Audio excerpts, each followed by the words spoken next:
From AccuWeather.com, this is AccuWeather Daily, a brief host-read article. It's weather news in a nutshell.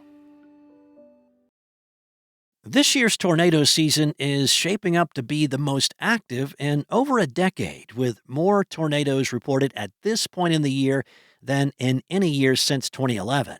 Fueled by a series of major outbreaks in March and April, two states have emerged as the hardest hit so far this year. As of May 5th, the Storm Prediction Center has logged 724 preliminary tornado reports nationwide, 205 more than the historical average of 519.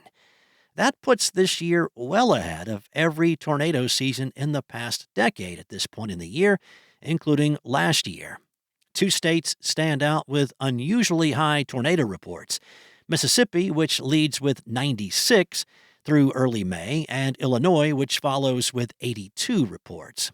Those numbers mark a major regional shift in tornado activity, especially compared to the year-to-date count from last year, when the top state was Iowa, which topped the list with 59. Some states have recorded sharp increases in tornadoes. Mississippi's count has jumped from 7 last year to 96 so far this year. Illinois has nearly tripled its tally compared to a year ago.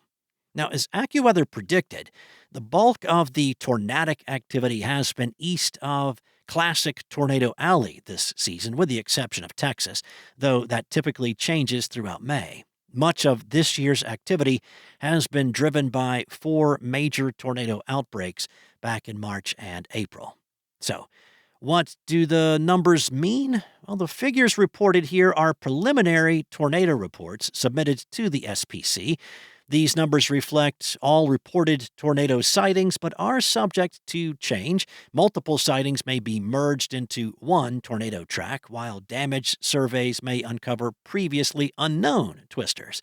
Tornadoes that cross state lines are counted only in the state where their tracks began.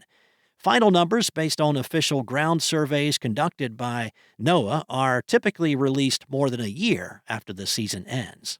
Still, the preliminary totals show that this year is not only active, but significantly above the historical average and on track to rival some of the most intense seasons in recent history. That's all for now. You can find regional forecasts and science-based articles at AccuWeather.com. And for your local forecast at your fingertips, download the AccuWeather app. Enjoy the rest of your day, and I'll be back tomorrow with more from AccuWeather.